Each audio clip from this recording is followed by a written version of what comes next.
అమరావతి దేవతల రాజధాని అని చెప్పారు కదా ఒక మీటింగ్ లో. ఉమ్, ఉమ్, అప్పుడు దానికి కౌంటర్ గా వీళ్ళు దేవతల రాజధాని కాదు అంటే మీకు ఎలా చెప్పలేకపోతున్నానో నేను అలాగే చెప్పలేకపోతున్నానండి. అంత అసహ్యంగా, అంత జుగుప్సాకరంగా, అంత దౌర్భాగ్యమైన మాట మాట్లాడటం అది వైసీపీకే చెల్లింది. ఒకటండి ఇక్కడ నేను స్పష్టంగా చెప్తుంది ఏంటంటే, మరి ఆ ఆంధ్రప్రదేశ్ కి ఇంతకు ముందు సీఎం ఎవరండి?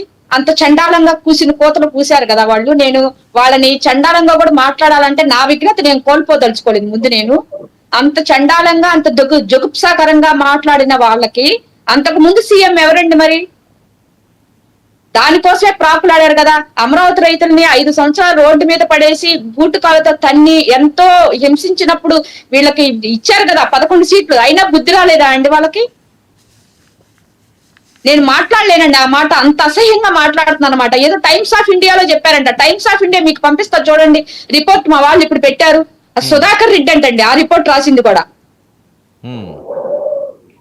ఈక్వేషన్స్ అన్ని మీకు ఆ టేబుల్ ఉందండి, మీకు పంపిస్తాను తర్వాత. ఓకే, ఇప్పుడు ఏంటి మీ డిమాండ్ ఏంటండి? చెప్పండి అండి. మీ డిమాండ్ ఏంటి?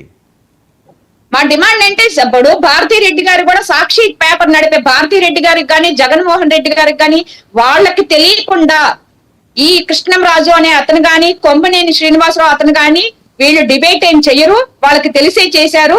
భారతీదేవి గారు తక్షణం వచ్చి మా రైతులందరికీ, మా రైతులే కాదండి ఆంధ్రప్రదేశ్ నుంచే మాట్లాడాడు ఆయన. ముందు ఆంధ్రప్రదేశ్ అని, ఆ తర్వాత అమరావతి అన్నాడు ఆయన. ఆంధ్రప్రదేశ్ మహిళలందరికీ క్షమాపణ చెప్పాలండి. ఆవిడ బహిరంగ క్షమాపణ చెప్పాలి. లేకపోతే అమరావతి ఉద్యమం ఎలా చేశారో ఇది మరో ఉద్యమం స్టార్ట్ అవుతుందండి. ఓకే, ఎవరు మాట్లాడినా చాలా తప్పులేండి. అది మరి సందర్భం. నేను ఆ మాట కూడా నేను అసలు ఇంతసేపు మీరు డిబేట్ ఉన్నంతసేపు కూడా ఆ చండాలమైన మాట నేను నా నోటి నుంచి రాదండి. నేను వాళ్ళు మాట్లాడిన మాట అనేది మీకు హింట్ ఇస్తాను అంతే. ఓకేలేండి, అంత అసహ్యంగా ఉందండి. అది వైరల్ అవుతుంది. అది అందరూ మాట్లాడుతున్నదే ఏమైందో ఏంటో అన్నది. అది కాదండి. ఇప్పుడు ఒక విషయం అండి, మహాభారత యుద్ధంలో ఎందుకు వచ్చిందంటే, యుద్ధం ఎందుకు వచ్చింది? కర్ణుడు ఐదుగురు భర్తలు ఉన్న వాళ్ళు కాదు అని చెప్పే కదా ఆయన తీసుకొచ్చి ఆవిడ్ని నిండు సభలో అవమానించింది ద్రౌపదిని. దాని పర్యవసానం ఏం జరిగిందండి? ఏం జరిగింది? ఇప్పుడు అమరావతి కానీ ఆంధ్రప్రదేశ్ లో కానీ మహిళల్ని అలా బట్టలు తీసి బయట నిలబెడుతున్న పరిస్థితి వాళ్ళు చేశారు. ఇప్పుడు ఈ రోజు వాళ్ళు చేసిన అంత జుగుప్సాకరం నిన్న చేసింది వాళ్ళు. కరెక్ట్ గా అలాగే జరుగుతుందండి. వాళ్ళ నాశనం వాళ్లే కోరుకున్నారు ఇంత చండాలకమైన మాటలు మాట్లాడి. వాళ్ళ నాశనం వాళ్లే తెచ్చుకున్నారండి. దీనికి ఏం సమాధానం చెప్తారు అసలు వాళ్ళు? ఏమనుకుంటున్నారండి? ఆంధ్రప్రదేశ్ ఎడిటోరియల్ ఏదో అధ్యక్షుడు అంటున్నారు కదా కృష్ణంరాజు గారు. దానికి అసలు మీ ఎడిటర్స్ అందరూ కూడా అతన్ని అక్కడి నుంచి సస్పెండ్ చేయాలండి దాని నుంచి. అంటే ఇంత భ్రష్టు పట్టిపోయిందా అండి? ఇంత భ్రష్టు పోయిందా జర్నలిజం అనేది? ఎడిటర్ అనేది ఇంత భ్రష్టు పట్టిపోయిందా? ఏం మాటలు మాట్లాడుతున్నారు? నోటికి హద్దు ఆపు ఉండాలి. వాళ్ళ చెల్లి, వాళ్ళ తల్లి, వాళ్ళందరూ ఆడవాళ్లే. ఒక ఆడదాన్ని చండాలంగా హింసించి ఒక రకంగా జుగుప్సాకరంగా మాట్లాడినప్పుడు మన ఇంట్లో కూడా ఒక ఆడవాళ్ళు ఉన్నారని గుర్తుపెట్టుకోవాలండి. ఎంత విషం చెబుతున్నారండి అమరావతి మీద. చిమ్మారు, 5 సంవత్సరాలు చిమ్మారు, ఇంకా చాలేదు వాళ్ళకి. ఇంకా దారులు వెతుక్కుంటున్నారనమాట.